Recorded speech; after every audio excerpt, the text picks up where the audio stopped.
From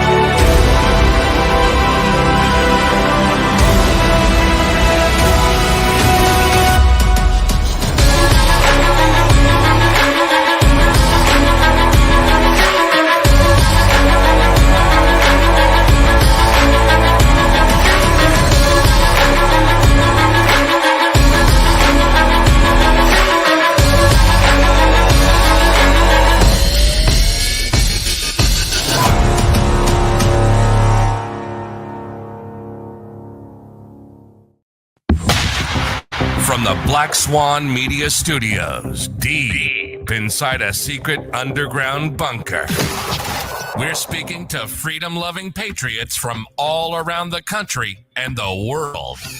Welcome to the Resistance. This is John Crump, live. And we are back for a Monday, and I have Flying Rich with me, my co-host, and we're just going to jump right into it because we have a lot to talk about. There's a lot of stuff going on. There are some really good gun rights organizations out there. One of them happens to be FPC, and also FPC Action Foundation, which is the nonprofit of FPC. Kind of. They're both nonprofits. So FPC is a 501c4 membership organization. And so they're like, predominantly FPCs who you're seeing in plaintiffs in the case and that sort of thing. FPC Action Foundation is a 501c3. And so we work closely with FPC, kind of helping oversee and manage the litigation portfolio and all of the 59 active cases across the country, I think we're up to now. Yeah, that's a lot of cases. If you don't know who this is Cody, and he is the president of FPC Action Foundation. Tell everyone a little bit about yourself. Sure. So I'm an attorney, and that's how I started out in this space. So I'm a litigator by trade. So I started out, my first Second Amendment lawsuit was actually suing the city of Boulder back in the day when they passed their city ordinance, so-called assault weapons ban.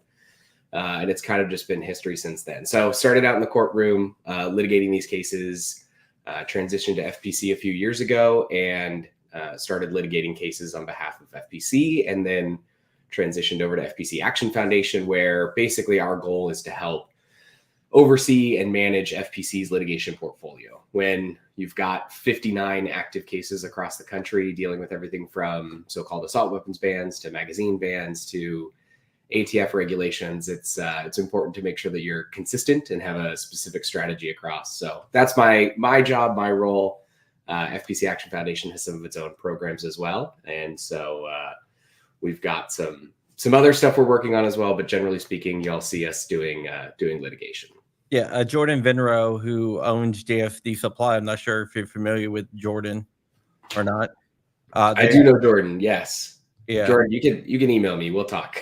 Yeah, Jordan. If you're giving away free tickets here, and I know you can't do that, but we were talking about as Marine gun builder, part of Freedom Crew University, a bunch of us were talking about coming down for that also.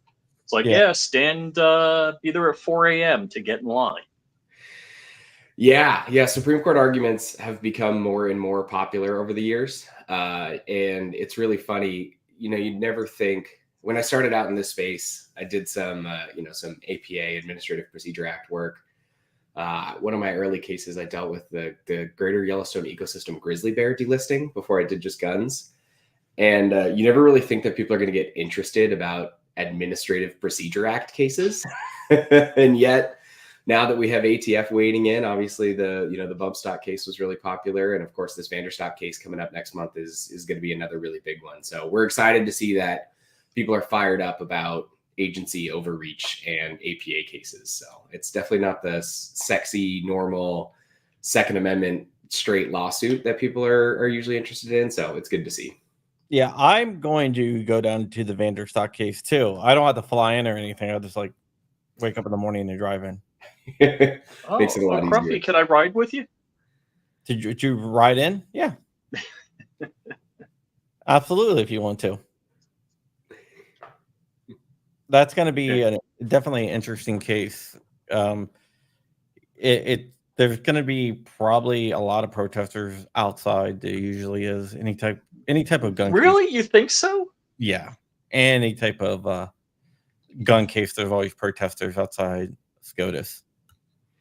Yeah, this one's really interesting because when it gets down, when you get down to like the brass tacks on the case, right? When you're talking about APA cases, you're talking about these weird kind of heady administrative rules, right? The APA, the Administrative Procedure Act, is basically the rules that Congress set for the agencies for them to make their own rules. And normally it's not something people really care about. There's rulemakings that are published in the Federal Register every day that go without notice. But obviously the ATF has gotten a lot pretty big for its britches these days and has decided to try and do, massive changes via rulemaking. But really, when it comes down to brass tacks in this case, it's just a straight Congress never gave ATF the authority to do what it's trying to do. In fact, we were dealing with a case a couple of years before this rule even came out where ATF was being sued by several progressive cities in New York and then again by several progressive states in California. And in that case, technically under the Biden DOJ, ATF even said it didn't have the authority to regulate these items. Of course, so like they're what we would colloquially talk about as 80%ers. That's obviously not a technical moniker. It's just a convenient name. But ATF itself said that it didn't have the authority to regulate these items. And then a year later, probably gets an entire rule that says, oh, by the way, actually, we do have the authority, we think. And so we got to regulate these as if they were firearms. And it's completely nonsensical. But it's kind of astounding that you're probably right. There probably will be protesters and there will probably be this whole ghost gun narrative that's completely drummed up and makes absolutely no sense. All surrounding a pretty clear question of, did an agency have the authority to do what it did? And the answer is pretty much a resounding no here. Yeah, they don't have the authority to what they did. There's definitely a separation of powers that the founding fathers put into place. And these agencies are trying to make de facto law through the rulemaking process, which is not what the rulemaking process was there to do.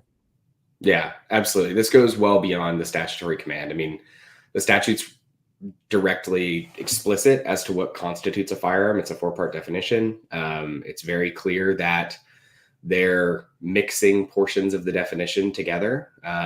They're trying to import some language from the first subsection of the definition into the second subsection of the definition, which you can't do. Congress, if it wanted to regulate more, it would have regulated more and would have passed a statute that regulated more. ATF's practice for decades has demonstrated that even ATF understood that for a span of decades. And now, it's a political play, right? This is something that progressives have tried to push through Congress several times and no law has been made. And they got frustrated. Biden campaigned on it. And then magically he stands up in the Rose Garden and directs the ATF and directs Merrick Garland to issue this magic new rule that's going to turn people into felons overnight. And wait a second. When Biden was in the Rose Garden holding a polymer 80 box, was that legit? Should he have been arrested because he was in DC with a polymer 80 that was never legal? Yeah, at that point, right? Is he in possession of a firearm at that point? Yeah, who knows? Oh, who knows what's in the box? What's in the box? But yeah, I mean, it's asinine, right? And it's all political, and it's a political play, and that's the problem. Is we've shifted to a system where Congress isn't making laws anymore. Congress is passing really broad, vague laws that they're then pushing over to the agencies, and the agencies are promulgating multi-100-page rules that are dictating how we live our lives and are dictating functionally criminal law. And, I think you're seeing the court push back on that, the Supreme Court. You're seeing, they've already waded in years ago on our deference. Of course, this last term we had Chevron deference get unceremoniously kicked the hell out. You've seen, in the EPA case, the major questions doctrine come up and become a big constraint on agency power moving forward. Obviously, the bump stock case, Cargill, last term, where Supreme Court stepped in and said, no, in fact, non-mechanical bump stocks are not machine guns, which probably shouldn't have taken as much work as it did to get to that conclusion, but there we are. And now we've got this case going up. And in Vanderstock, obviously the question is, what constitutes a firearm, what constitutes a frame or receiver, and whether or not the ATF's rule goes beyond the statutory definition. And so, I think it clearly does. I don't think that there's much of a real question there when it comes to it. And it's another opportunity for the Supreme Court to deal another blow to, an administrative agency. This one just happens to be the ATF again. Yeah, it's really ridiculous what they try to use. They try to shoehorn every little thing that they want into like the rulemaking process. One of the other cases, for example, the mock case, where they took a whole entire like proposed rule and just threw it out and said, "Oh, here's the new rule. This is a logical outgrowth of the proposed rule, even though it was nothing like the proposed rule." Yeah, that was one of our primary arguments in the case, and it was something that really got picked up on by the court, where they proposed this entire ridiculous test. And look, this isn't we're not saying that the prior worksheet was good. It had its own problems. Wait, hold on. You mean a worksheet where it says this is a point, this is a point, this is a point, and you know what? If we just decide otherwise, you're screwed. Yeah. And also, that's not anything else we decide maybe or may not be a point. And also, by the way, a worksheet that made no sense. It was impossible. I watched several people go through and try and point score firearms and miss things or misinterpret things. And these are people who are, intimately familiar with firearms. Like it was crazy. But, then they take the worksheet and they go, "Oh yeah, there were concerns with this." And then they just abandon it altogether, but plow ahead. Under the APA, you can't do that. You have to issue rules for notice and comment. You have to give stakeholders the opportunity to have a say and to explain concerns, to explain benefits if there are any. And they just wanted to plow ahead again, right? It was a political push to get something done and get it done quickly. They also made the rule effective immediately, which they can't do, and tried to kind of retroactively overturn their prior decisions. It's with pistol braces, when you're talking about mock, it's 10 years. For 10 years, they had said that the items didn't convert a pistol into a rifle for a decade. And then magically overnight, ditch a proposed rule, write a whole brand new rule, make it effective immediately, and say, "Oh, by the way, not only do these items convert pistols into rifles, but also they always have. And that's always been the appropriate interpretation going back a decade, even though we said that it wasn't a decade ago." And it's just, how do they get there? I want to know what they're sniffing. It's amazing to me that they're like, "Oh yeah, pistol brace we never said you could shoulder that." I'm like, I'm real sure you wrote letters on that. I'm real sure. Yeah. The problem is, right, they're starting with the end and working themselves back to the beginning. And the end that they're starting with is this item is either needs to be banned or either needs to be more heavily regulated than it is, right? That's the context of non-mechanical bump stocks. It's the context of frame or receiver rule. That's the context of pistol brace rule. They're starting with the end goal and going, how do we get to this end that is all that we really care about? And that's the problem. And they're making everything up in between. I mean, it's clear by the language of the statute when you're talking about pistol braces and when you're talking about the difference between pistols and rifles that, what makes a rifle is something that is designed and intended to be fired from the shoulder with two hands. And it's just very obviously, regardless of how a pistol brace is used, it clearly was not designed and intended to be shouldered. And that's the only question before them. Now, look, if Congress thinks that there's a problem with that, then that's within Congress's purview to go and amend its law, change it so that something else is regulated. And then we could talk about that in a Second Amendment context, or then we could talk about that in another context. But what's clear is the agency doesn't have the power to rewrite federal law. The agency isn't the one that can sit here and go, "Oh, well, we think Congress made a mistake," or, "Oh, well, we think the world's a different place, and so we need to make some changes." That's not their job. Their job is solely to, if they even have an appropriate role, which is a debatable subject, their job would solely be to enforce the law as written. and they're going well beyond that in all of these contexts. So there's a couple of things, and Jordan has a great point here. We've read, Crump and I have read these, decisions online. They're 150 pages long. And like Jordan said, it sounds like 8 different people tried to write, like they're all like looking for that 15 minutes of fame by inserting something. I'm like, didn't this just contradict that? And you read through it, you're like, who the heck wrote this? What were they sniffing?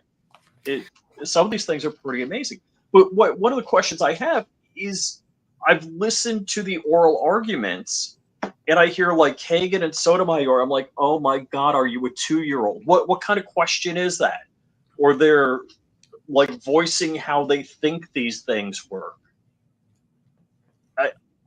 I mean, you've been there, right?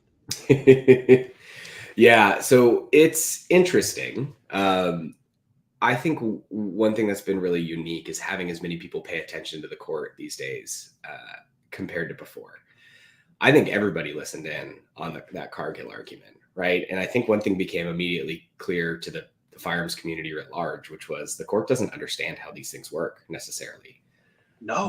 The benefit that we had in that case, which was brought by NCLA, is that there were a lot of briefs on the subject, and the opinion that was being appealed from was an en banc opinion from the Fifth Circuit, meaning that the entirety of the Fifth Circuit, all of the judges on the Fifth Circuit sat and considered the case and wrote the opinion, or all of the opinions that made it up. And in that opinion, the Fifth Circuit did a very good job of breaking down the function of a semi-automatic firearm. I really enjoyed it because they borrowed a significant amount of argument from a brief that we had written at the Fifth Circuit, laying out how a semi-automatic firearm functions. And so the benefit that you have is that even though argument seems interesting, or that it might go 27 different directions, at the end of the day, the justices go back to their offices, sit down with the briefs, write their opinion, circulate it among the other justices, edit it, get it fixed. So argument can be very telling for sure. But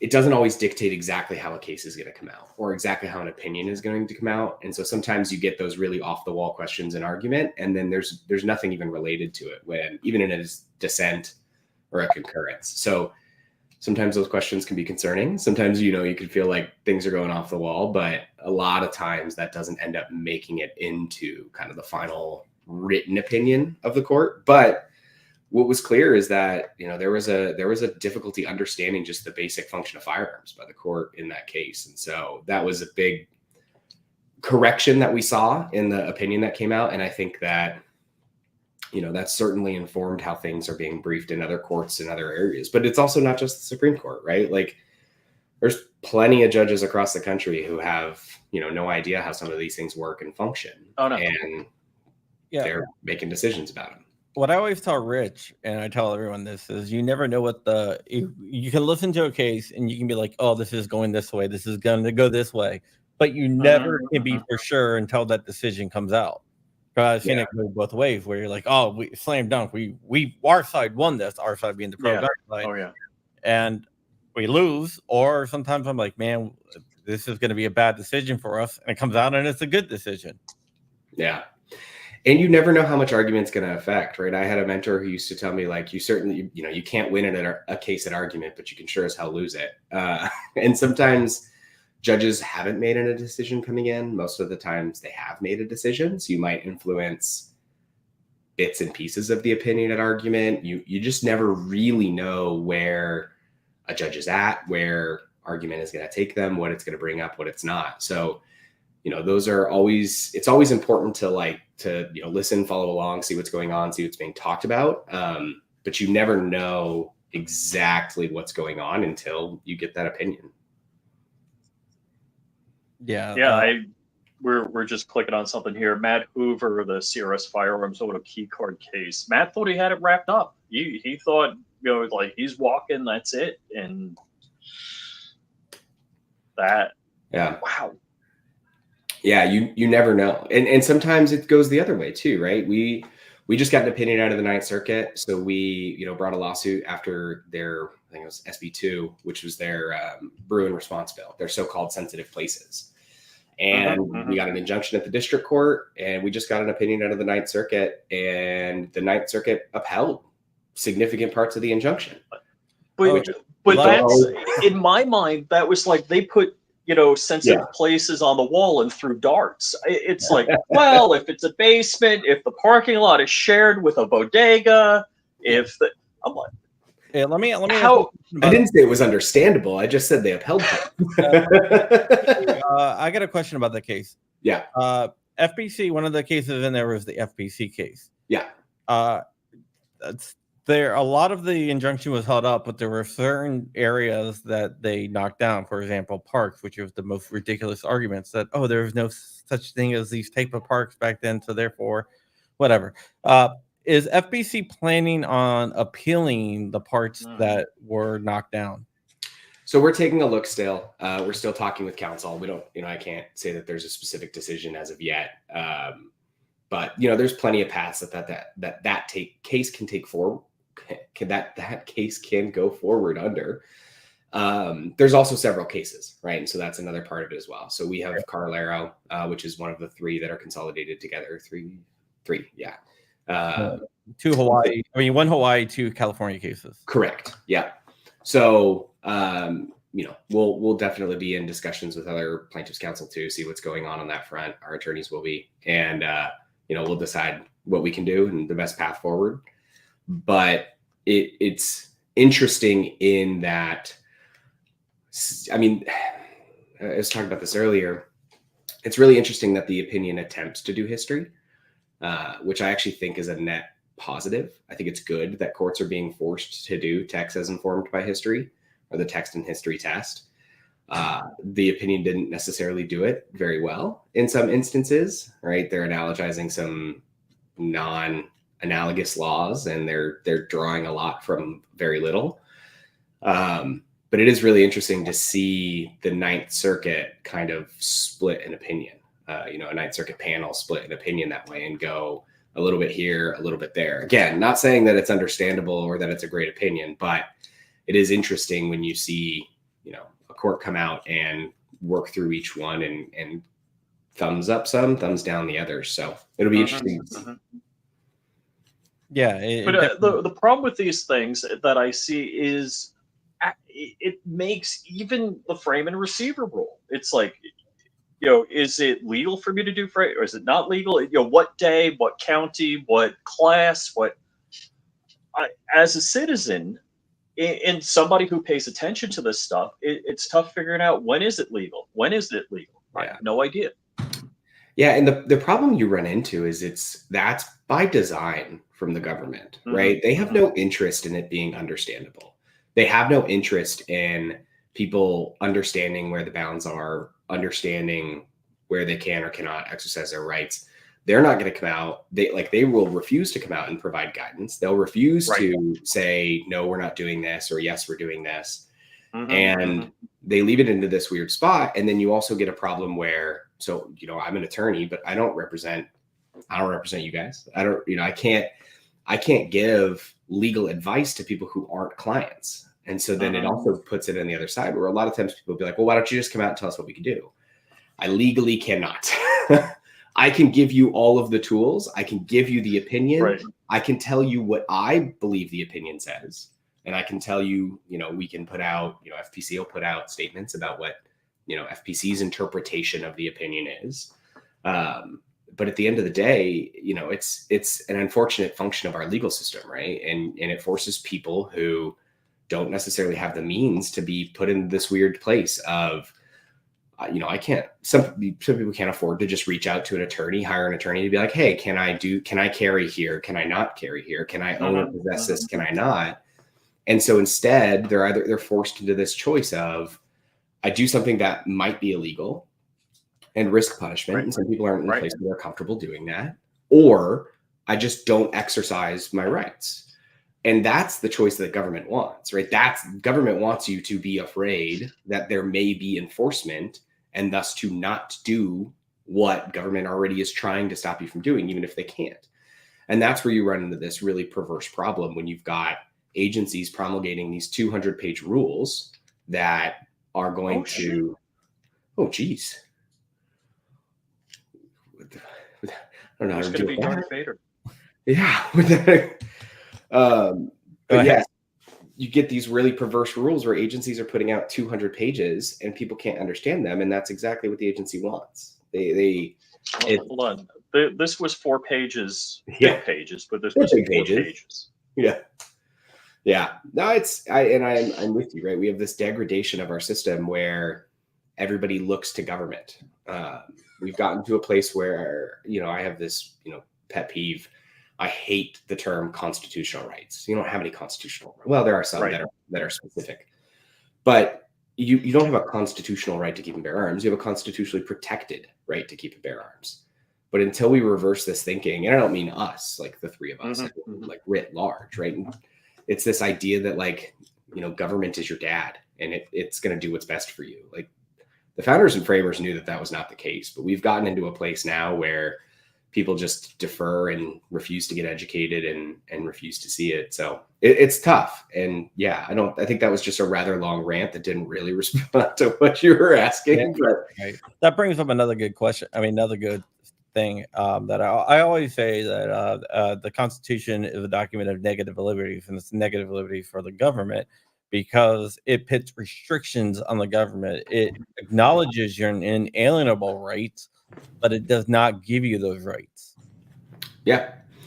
I mean, there are certain things that are, positive rights in the Constitution. If you want to use the positive negative vernacular, right? Like due process.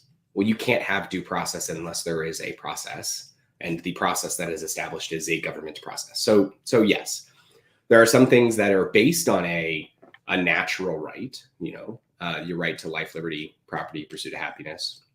Pick your favorite 3, I suppose.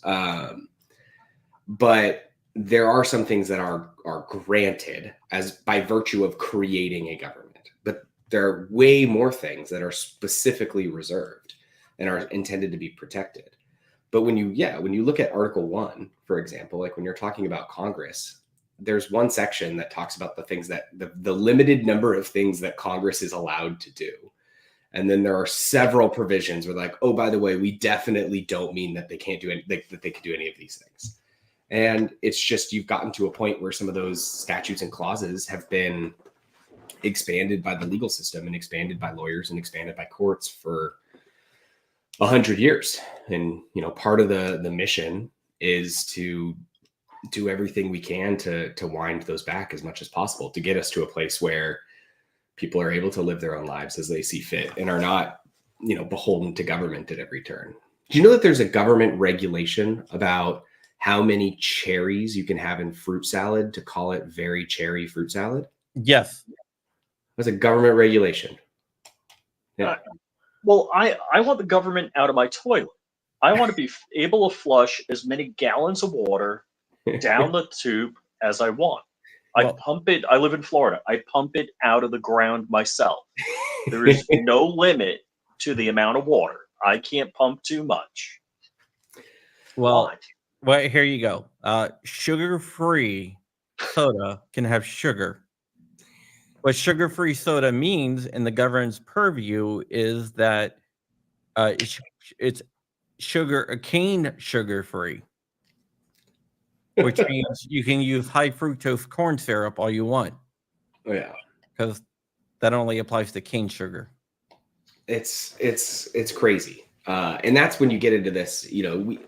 A lot of attention has been drawn to the rulemaking and the regulatory process in the last 5 years. I'd say it's become a lot more popular. People are paying a lot more attention. When you've got the ATF doing what, these 3 rules, right? The non-mechanical bump stocks, framer receiver, and pistol brace are the biggest 3 rules that the ATF has done in decades. It was passing. There've been a lot of changes to the 4473. There's been a lot more action in the importation side as of late, and people who pay attention to the importation side are used to seeing this. But it's really been quiet up until that initial Trump bump stock rule, and people started paying attention with that. People started paying a lot more attention with some of the environmental regulations when you're talking about air and electric vehicles, and those things started coming through. And I think that's important. I don't think that people realize how much the government regulates and how much it does so by just, paper and pen, and not by ever passing a law, not by ever debating anything in a House or in the Senate, and just by executive fiat writes something down, and then magically you're bound by some bureaucratic process. So I'm a Trump fan, but it seems like Trump opened the floodgates for the ATF to be like, hey, if you just say this word means something other than what it's meant in the last 30 or 40 years, you can change that. Yeah, I mean, the bump stock rule is really problematic, right? I mean, it was just it's so obviously a direct violation of the statutory language. There's just no getting around it. And, obviously Trump made some pretty concerning statements about due process while doing some of those things. Yes. There was a lot of regulations coming through a lot of agencies, and the regulatory space has just been getting worse and worse and worse and worse. So I don't know that you could say that it never would have happened, but it certainly opened a door, and I don't think you can avoid that. I think it's like Pandora's box. Yeah. And of course, when the framer receiver rule came out, right, when the Biden administration started directing Garland to promulgate these rules, everybody pointed to, oh, well, Trump did this. So even if it wasn't the only or sole impetus, it certainly was a major factor. And it was certainly something that they pointed to for cover, where they attempted to look at this and say, hey, if Trump can do this, then why can't we? And the answer is neither of you can do this. So it's not like it's an inconsistent position. It's no, you're both wrong. But yeah, I mean, that was huge. There was not really major ATF rulemakings like this, at least for years and years and years and years. I was just looking up Merrick Garland. I'm kind of shocked at that guy. Harvard law graduate. It's like, really? Yeah, he was on the DC circuit for a long time. Was a judge on the DC circuit, and of course was the Supreme Court nominee that never was. So yeah, I'm sure he holds some resentment to the political process for that one. I'm sure he holds a lot of resentment to the political process for that one. Just call it out. I don't think him and Mitch McConnell are grabbing drinks together anytime soon. Wait, all right, Ketanji Brown Jackson. If I had my choice over Mitch McConnell and Ketanji Brown Jackson, I'm like, wow. Over Merrick Garland or her, yeah. Merrick, yeah. DC circuit is a really interesting circuit. A lot of people call it Little SCOTUS because the idea is so many cases were moving up through the DC circuit for so long. So under the Administrative Procedure Act, for example, you can sue any agency, you can sue them in the jurisdiction where a rule impacts. So if it's a nationwide rule, that opens up the floodgates to a lot of different jurisdictions. If it's something impacting, a specific region or area, you probably are suing that region or area, or you can sue where the agency is based, which for just about everything but the CDC is Washington, D.C. And so that the District of D.C. and the D.C. Circuit dealt with administrative law for decades. If that was where you were actually initially, when the APA was passed, that was the place you had to sue. And it was always a court that, I'm going to say, prided itself, understanding that, don't read anything into that, on its administrative law and its push on that port. And there was a lot of cases that moved through the DC circuit. It's a breeding ground for Supreme Court judges. And, that's where Garland spent a significant part of his career. I think once you've potentially made it up to SCOTUS and had your nomination sat on and not voted on, I think you got to kind of make a decision. Are you going to stay on the court that you were on forever? Or are you going to make a career change? And I guess Attorney General was inviting, but it's pretty clear that he has absolutely no respect for individual rights or for, really the rule of law. Like the idea of any of these statutes binding the agencies that because of course ATF is under Department of Justice these days, right? It used to be a Bureau of Revenue, shifted over to a DOJ function. So these rules are signed by Merrick Garland. Right? They're not signed by the head of the ATF. They're signed by Merrick Garland as the head of the DOJ that oversees ATF. So he's culprit number one on these. Yeah, I think I think he was so jilted by not getting a vote that he decided that he's going to do everything possible to affect our rights. If you can see my son back there, he's a little bit sick today, so still in his pajamas, so he's just hanging out with dad.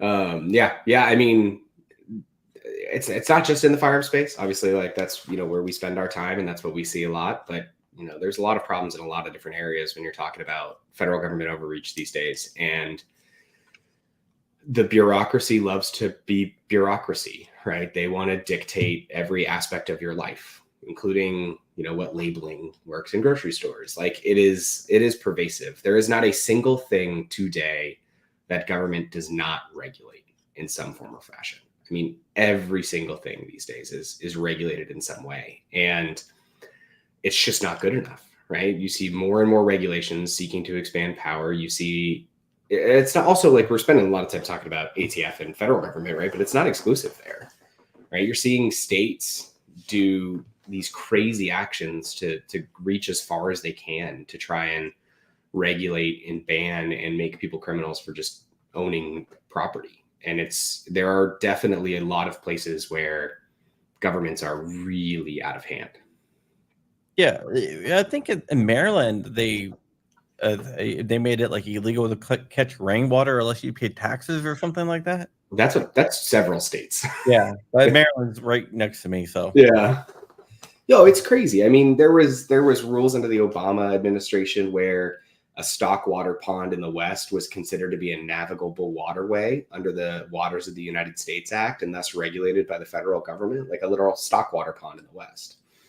It's actually something that, having spent a lot of time in the West and litigating out there and doing some APA stuff, you really got to see what bureaucracy looked like in a different way, because you saw Forest Service and Bureau of Land Management and Fish and Game, all of these entities regulating and touching on these vast swaths of land. And your property can be regulated by the federal government, even if they have no touch or claim on it, right? So under the Endangered Species Act, if they find out that there's an endangered species on your land, on your property, you could be prohibited from doing anything. A take of an endangered species includes basically like scaring it. And this was a big issue in the 70s with sagebrush and sage grouse, and it's this bird that's like afraid of trees. And they have this very intricate mating dance, but if you get within like a mile of their mating dance, they won't mate. So like the government basically tried to lock up large swaths of land in the West and say, hey, you can't do anything with these because you're going to impact this so-called endangered species. And it's, once the species is considered endangered, it's basically impossible to get off the endangered species list. So there are all of these different aspects that come to play. What's really unique in our space right now is that we've been able to have such a big impact that will be, I think, is going to be felt across administrative agencies. I mean, the Cargill case is a great precedent to establish statutory interpretation for every administrative agency, not just the ATF. And so it's unfortunate that we're having to fight these fights with ATF. It's unfortunate that we're even in a place where we have to argue about what's defined as a firearm, but you guys keep on talking. But it's also, it's setting a beneficial precedent for all these other spaces and all these other areas. Yeah, sorry. Like, he was disappointed. My son and I were going to go shooting yesterday, and he got sick, so he needs to shoot to finish up his merit badge for a rifle. Now he's just waiting to feel better so he can go shooting. Yeah, his merit badge. Yeah, makes it even worse. Yeah. So, but yeah, I mean, it's kind of ridiculous. There's a lot of cases out there that there's something else in them that, like, for example, the Bruin case. Everyone's like, oh, they knocked down everybody has to be everything has to be shall issue. There's no more may issue. And I told Rich at the time, I'm like there a lot of people are missing that, like, the day that it came out. When I read it, I was like, the biggest part of this is text tradition and history. And that turns out to be the biggest part of Bruin. It's more about that. So you have to read through all the cases and see exactly what's said. Yeah. I mean, so text as informed by history was the biggest takeaway from Bruin for sure, right? So this is something where Bruin really shouldn't have even been as much of a landmark as it was, because it really didn't say much new. It really was a restatement of Heller. And in Heller, they had said text, history, and tradition. In Bruin, they refined that down to text as informed by history. But really what Bruin says is like, hey, remember all those things that we said in Heller? Yeah, we really meant them. And for, of course, for those people that were paying attention to the space, for 14 years after Heller, courts were just completely ignoring what the Supreme Court had said. So Heller's decided in 2008, McDonald's decided in 2010. All McDonald really says is, by the way, the Second Amendment applies against the states. So Heller applies not just against the federal government, but state governments and political subdivisions. And for 14 years, courts just ignored it. They were doing interest balancing when they weren't supposed to be doing interest balancing. They were considering all of these other, public safety data and all these other declarations and things that they weren't supposed to be considering. And really, it takes all the way until you have Caetano in 2016. It's kind of like a weird interim, like, yeah, we still think this is important, but they also didn't really say much in it. But it really takes until Bruin where the court finally goes, okay, no, we said text as informed by history. That's what we meant. You look to the plain text of the Second Amendment to determine the scope, and then to ensure that the conduct is covered under the plain text. And then the burden shifts to government, and government has to demonstrate by pointing to contemporaneous history that its modern gun control law is analogous to some sort of historical tradition of regulation. And that scares gun grabbers because there's not a lot of historical tradition of regulation, especially not the stuff that they're trying to do today. What do you think about the gun grabbers trying to use the ratification date of the 14th Amendment in 1868 instead of the ratification date of the Second Amendment? I've seen that, and some judges actually buy into that. I don't know if they truly buy into that or they're just using that. Yeah, it's ridiculous. Supreme Court said in Bruin that there is a scholarly debate as to what the appropriate time period is. And that might be true. There might be a scholarly debate.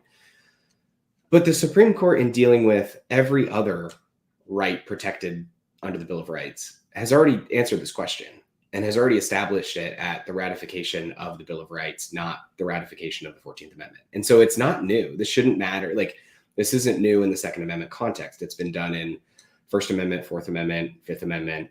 I don't think it's been done in the Third Amendment yet. That would be a really fun opinion to work on. But they've done it in all these spaces, so it shouldn't be new. The other part of that is, in most of these cases that have come up, right, the court has already said that the right as protected at 1791 was analogous to the right as protected in 1868. Thus, we don't have to answer the question. And that's true just because, like, there was no shift in the understanding of the right. The only thing that you get when you get to the 1868 ratification date is you get these offensive, blatantly racist, discriminatory gun control laws. Right? One of the ones that I love that New York and other people arguing against Bruin is like, oh yeah, we had racist gun laws, and wild. Even the law struck down in Bruin, the Sullivan Law, was discriminatory. I think it was against it was designed to disarm incoming Irish immigrants, Catholics. Yeah, so there's a lot of history of banning different religions from possessing arms, but yeah, I mean, they're blatantly discriminatory. They're blatantly racist, several of them, and yet the states seem to love to point to them and cite to them. One of so in Carlero, in the so-called sensitive places case coming out of the Ninth Circuit, the court pointed to an 1865 Louisiana statute that broadly prohibited the possession arms of private property that were plantations at the time. So let's think an 1865 law in Louisiana banning the carry of arms by individuals on plantations. I wonder what their intent was there. Like it's so obviously not the same as what California is trying to do today. And yet, I mean, Bonta loves pointing at those laws. And then he'll put like a footnote at the end, or he'll put a sentence at the end where he goes, well, of course, we're not, signing off on the content of these laws. But if governments could enact them then at a certain subject, certain group of people, then governments can enact them now at a group of people. It's insane. Basically, California is just saying that California residents are the equivalent of slaves in the 1860s. So it is wild. But and if we're all riding on the bus, who cares where you sit, right? Yeah. Didn't Bonta also reference a law disarming Native Americans? Yeah, that's another one, right? Because there was, during the founding era, there were laws that prohibited people of the colonies from trading and providing different tribes with guns, ammo, gunpowder, those sorts of things. They were all aimed, there was an active conflict, and they were intentionally aimed at stopping weapons supply to what could be potential enemies at the time. Also, there are, our definition of the term people has shifted over time, right? These are people who at the time, weren't considered to be part of the political group of people. And so you can't even possibly say that they're relevant today, because unless California is going to try and say that that's true today, which bold move, California or New York or Massachusetts or all these other states that are doing these things too. From my understanding, the people is the political people, the people that can vote and everything else. Wouldn't that make it so women wouldn't be part of the people if they're going to use that? Ouch. Ouch. I mean, yeah, like if their goal, like they're basically pointing to these statutes that were intentionally disarming people based on categories, on race, religion, creed, color, like that's what those laws did. And if California is trying to say, or New York is trying to say, or Massachusetts, if any of these governments are trying to say that those are relevant today, that should be the most offensive thing about anything they're doing. The idea that they're claiming that that's an even a relevant category of laws that are should be considered by any court today is offensive. Yeah, I got a question, and this is not a gun case, but this is a Second Amendment case, a right to bear arms case, and this is the case about switchblades in California, where the judge said it's not. He's trying to say like dangerous and unusual is they're mutually exclusive of each other. Not the butterfly knife case, but he basically tried to say that it's dangerous. He tried to change it. It seemed like to me that he was trying to change it from dangerous and unusual to dangerous or unusual. Yeah, several courts have tried to do that, where they'll separate the two. And of course, it's a conjunctive. The Supreme Court has always discussed it as dangerous and unusual. One thing that's important there too is, right, like that's one category. So what the Supreme Court said was, on an analysis of history, they only found one group of arms where there was a historical basis for banning those arms. And that was arms that were both dangerous and unusual, both dangerous and unusual. Now, that's not the end of the inquiry. Even if something is dangerous and unusual, that doesn't mean that, okay, well, that's it. Like there might be other questions there. We've just never had a case where we had to dig into those other questions. Also, unusual can mean a lot of things, right? So something that's commonly owned is certainly not unusual. Something that's commonly owned jurisdictionally, as opposed to just numerically, right? That's not unusual. What about something that is directly comparable to something that is commonly owned, right? Like functions the exact same, has no different features, no different functions at the end of the day.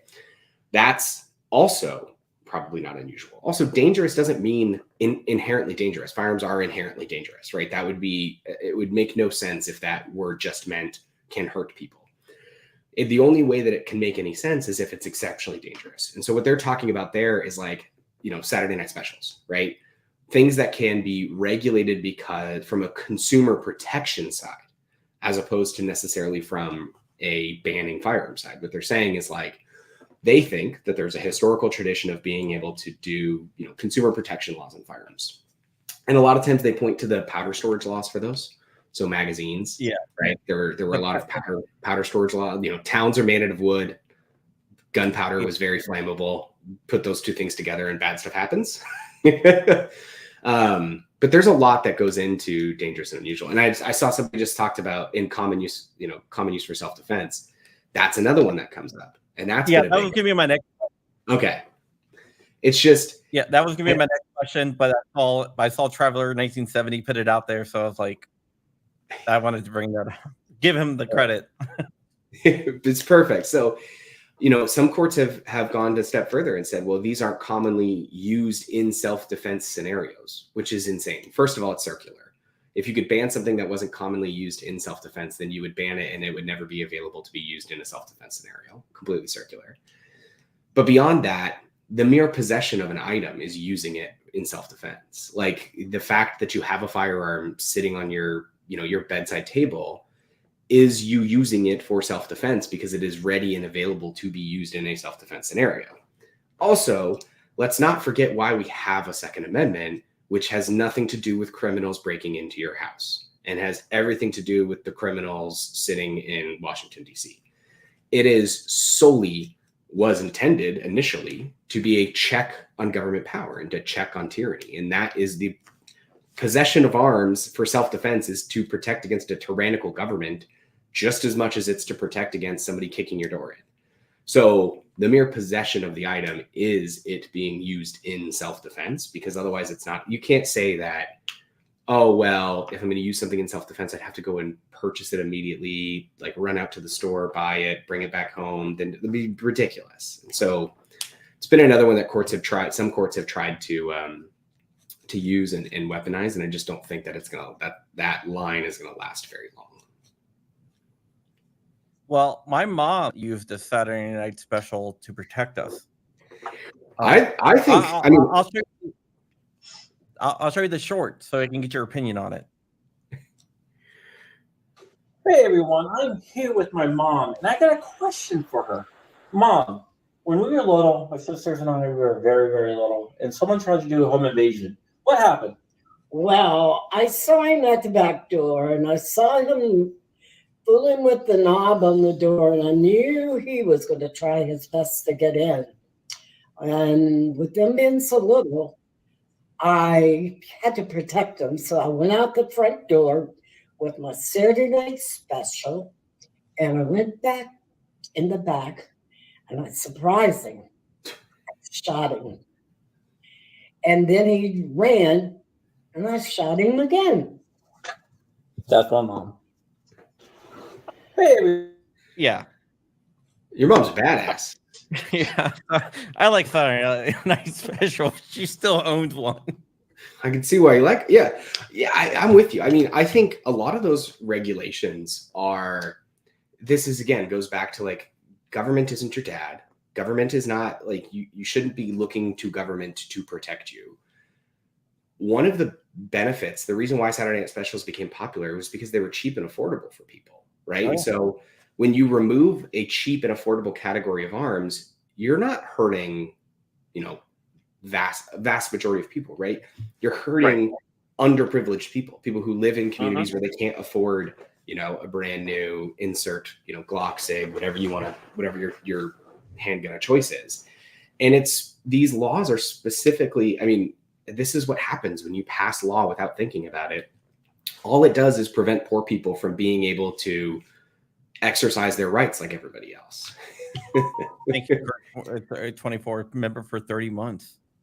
And that's the thing, right? All of these laws, the money, like licensing fees, wait times, making restrictive appointment times, tax stamps, all of these things, all they do is stop people who can't afford it from exercising their rights. They're not impacting people living in, fancy neighborhoods in Northern Virginia, right? They're not, I mean, a lot of us, like we can go and buy a gun when we want a gun. We can afford to pay for a $200 tax stamp if we want to pay for a $200 tax stamp. All it does is negatively impact the people that these governments claim to be working on behalf of or protecting. And it just So you could sit anywhere on the bus, but if you pay a $200 stamp fee, then it would be okay?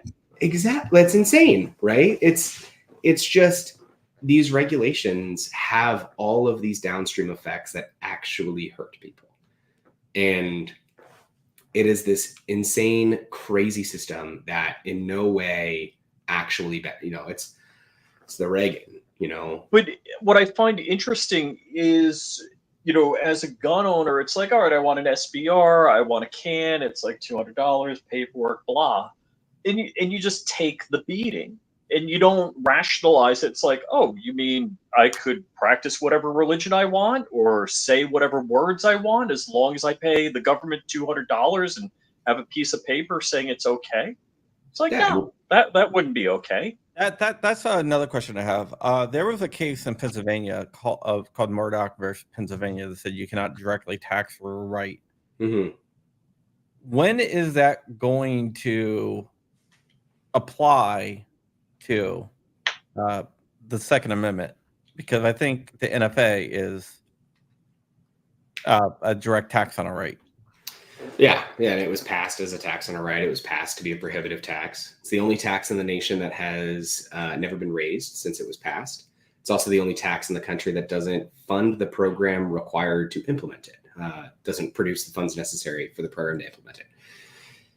I think you're starting to see these things. This is a big point on culture, right? And this is where culture matters a lot. And this is where people are willing to do those things like bite the bullet and pay the $200. When you're talking about common use, when you're talking about all these things that courts are going to care about, it's important to recognize that, Andrew Breitbart famously said that, politics is downstream of culture. Well, courtrooms are downstream of politics. We all want free suppressors. Yeah. Called me out one time and asked me for a free suppressor. Like, what do you... courts are downstream of politics. Judges are appointed by politicians. They are people. Some people don't think of them that way, but they're just people. And when you talk about a culture shift where these things are becoming more and more popular, these things are in common use, these things are becoming part of the subject matter, I think it's starting to open the door to have these conversations, right? We can have normal everyday conversations about SBRs and suppressors and kit and all those things that weren't really popular 15, 20 years ago. So I do think that there's a big culture shift that's happened or is happening. And I do expect that that'll impact courts and courtrooms. It's a delicate balance. We don't have a court opinion. We don't have a Supreme Court opinion yet that says that common semi-automatic rifles are protected under the Second Amendment. Now, we all know that should be true, but there's no Supreme Court opinion that specifically says that. You can easily draw the lines between the existing precedent, but that's yet to be formally decided by the Supreme Court. So we actually have a petition up right now. Snope used to be called Bianchi, coming out of Maryland. Yeah, that puts that exact question before the court. And so there's an opportunity for the court to take up that question and hear that case. And, we're hopeful that it will, but it is a process. The ability to exercise rights didn't disappear overnight, at least without punishment, didn't disappear overnight. And, it's certainly not going to come back overnight. We saw what it was like listening to the Supreme Court talk about machine guns. And so, there is work to be done and there is a process to be done. And I think you're seeing that unfold. I think you're seeing more victories come. I think the post-Bruin world has been an incredibly encouraging world for anybody who's paying attention to this space. And I think we're getting there. So there's nothing more than I'd love than to get this shit turned around and get it fixed tomorrow. But courts are slow. Do you think that the Supreme Court's going to take up Snope versus Brown? I know it's kind of hard to tell. I have to say yes. I literally of course. So here's what I would say. I think it presents exactly what the court just asked for. After Rahimi, the court, GVR'd, granted, vacated, and remanded a ton of cases that were pending before it. Some that should never have been GVR'd, that didn't need to be GVR'd. And basically, Thomas said in dissent of one of those, said, hey, we're looking for a clean question of whether the Second Amendment protects common semi-automatic rifles. Well, here's a petition that says, does the Second Amendment protect common semi-automatic rifles? And it is a straightforward case. It's also on the merits, which means that, for those that don't know, that means that the case has been fully argued and decided by the courts below, which means that, for all intents and purposes, the Supreme Court would be the last voice in the conversation if it decided to take up the case. So I think it gives the court every opportunity that it's asked for. I don't think the court should wait. I don't think that the court needs to wait at this point. It's pretty clear that the inferior courts are not following Bruin. Even, Maryland Fourth Circuit's test is way off. It's not even close to Texas informed by history, Texas and history. And so I think that Snow presents a perfect opportunity for the court to jump in, weigh in, and really fix an issue that's occurring below. All right, with that, we are out of time, but I want to thank you so much, Cody. Anytime you want to come back on, just let us know. This was a very interesting conversation, and I think you explained a lot of stuff to a lot of the people out there. And good luck in everything that you guys do, and keep up the good fight. And tell everyone, I guess they can go to the FPC website. Yeah. Thank you for having me. Appreciate it. Happy to be here. For people that want to follow along with the work, you can go to firearmspolicy.org. You can click our work. You can see all of the active cases, everything that's being filed in there. If you want to be an FPC member, you can click join. You can become a member, support the work that way. You can follow all of FPC's work on socials at Gun Policy. And for FPC Action Foundation, we're fpcactionfoundation.org. And our socials are at FPC Action. So you can follow the organizations that way, see what we're doing, see what's going on. And if you're interested, support, partner with us, join, we appreciate it. All right. Thank you so much. Awesome. Thank you.